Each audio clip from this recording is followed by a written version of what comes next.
you gathered here this weekend are taking full advantage of this platform to build new connections, to really listen to the perspectives of those who might have a different opinion or viewpoint than yours, and to collectively brainstorm about your bright ideas to build the prosperous future that we all want Pakistan to achieve. And as we all know, the world is transforming rapidly, and these changes affect Pakistan, the United States, and other countries all across the world. Climate change, global health challenges, energy scarcity, rapidly shifting trade and investment patterns. All of these developments require societies to be adaptable and innovative. And of course, these global challenges also require strong international partnerships. Today's emerging challenges provide new opportunities to expand and strengthen the US-Pakistan partnership. Our shared objectives and ambitions are much more extensive than many people may realize. And our two countries have a strong history of partnership to build on as we look toward the future. The signs of our more than 75-year partnership are visible throughout Pakistan. Decades of US assistance supported the construction of energy infrastructure, schools, hospitals, and highways across the country. Thousands of Pakistanis have studied in the United States, including many of them on US government-funded scholarships, and have returned to Pakistan to assume key roles in business and government. There's also a long history of humanitarian work that binds our countries. We were there for Pakistan after the 2005 earthquake, as well as after the floods in 2010, 2011, and of course, just last year in 2022, with support not just from the US government, but also from ordinary US citizens and from private American businesses. In fact, US support to Pakistan that arrived long before many of us in this room were born is continuing to have a positive impact every day. In the 1960s, the United States helped support the Green Revolution in Pakistan, which led to higher yielding varieties of key crops like wheat and rice. This significantly boosted economic opportunities for rural Pakistanis and increased life expectancy across the country.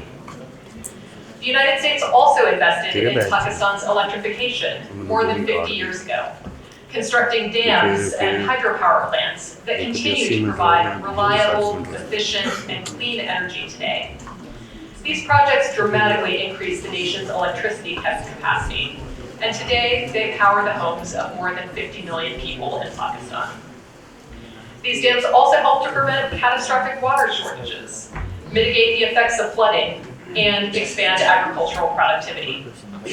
And more recently, the United States helped develop the first wind corridor in Pakistan. And this support helped Pakistan in diversifying its energy mix by including clean energy in the system and enhancing energy security. Beyond infrastructure, we have been focused for decades on strengthening people-to-people connections between our two countries. Since 1950, the United States and Pakistan have promoted mutual understanding through higher education exchanges like the Fulbright program. And today, the United States actually contributes more to the Fulbright program in Pakistan than in any other country around the world. And the power of our people-to-people ties is evident in our vibrant 37,000-member alumni network here in Pakistan, the largest in the world.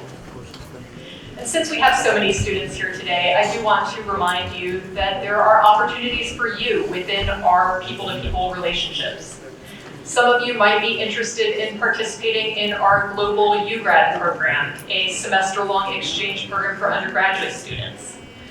Others might be interested in pursuing a master's degree or a PhD in the United States through the Fulbright program.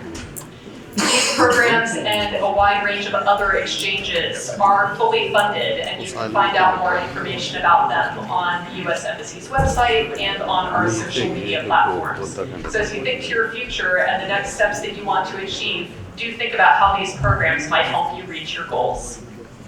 Similarly, we have a range of Lincoln Corners at universities across Pakistan, where you can engage with American speakers, gain access to resources about study abroad opportunities, and much more. So as you all return to your home cities and hometowns after this program, I hope you'll check out where the nearest Lincoln Corner is close to you. Looking beyond our strong people-to-people and educational bonds, at the heart of the US-Pakistan relationship lies the economy. The United States is Pakistan's largest single export market by a wide margin. And last year, in 2022, the two-way trade between the United States and Pakistan reached a record high level of $9.1 billion. US companies and their local affiliates are also among Pakistan's largest employers, directly employing more than 150,000 Pakistanis. They indirectly support hundreds of thousands more. Our firms have a long record of making and selling high-quality services and products in Pakistan's market, from energy, agricultural equipment, to franchising, retail trade, and the digital sector. And this economic relationship is anything but one way. US firms benefit from partnerships with Pakistani counterparts too. And a vibrant and highly successful Pakistani-American community of more than 550,000 people serves as a bridge between our two countries, contributing immensely to the United States as doctors, tech workers, engineers, and artists. So this rich history illustrates the potential successes that we can collectively achieve as we take our relationship into the future. The US relationship with Pakistan stands on its own. It's broad-based, and it's profoundly important for both of our countries, for the region, and for the world. It is not, and need not be, exclusive of any other regional relationship. We can jointly define a partnership that advances our shared interests and meets our mutual goals. And of course, we're working to do just that. Over the past year, the United States and Pakistan have been working closely together to build the US-Pakistan Green Alliance Framework, a transformative initiative focused on expanding climate-smart agriculture, effective management of water resources, and clean energy here in Pakistan, to build a healthier, more resilient Pakistan. Just as our cooperation during the Green Revolution improved lives in the 1960s, a green alliance between the United States and Pakistan is helping us face the challenges of the climate crisis together and preparing our societies and our economies to adapt to a changing future. The United States is also focused on supporting sustainable, inclusive economic growth here in Pakistan, creating jobs for both Pakistanis and Americans, including through a trade and investment relationship that is based on fairness, transparency, and sustainability.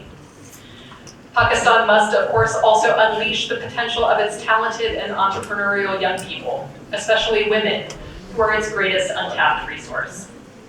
As Pakistan moves forward, more US firms will be eager to explore possibilities here and to provide high-quality, transparent investments that benefit Pakistanis.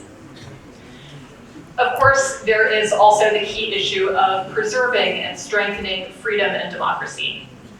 Our two countries share a common foundation as constitutional democracies, and the United States deeply admires the profound sacrifices that so many Pakistanis have made to sustain freedom of expression, liberty of conscience, and open and fair elections. Our countries both must continue to demand and work toward the achievement of our highest democratic ideals. Security issues as well are, of course, also important. The people of Pakistan have suffered enormously from the scourge of terrorism, and ensuring terrorists are brought to justice and can no longer threaten people is a responsibility that we all share. Just recently, the US ambassador announced in Quetta several new initiatives to strengthen counterterrorism cooperation and to bolster the capabilities of Pakistani law enforcement to safeguard local communities.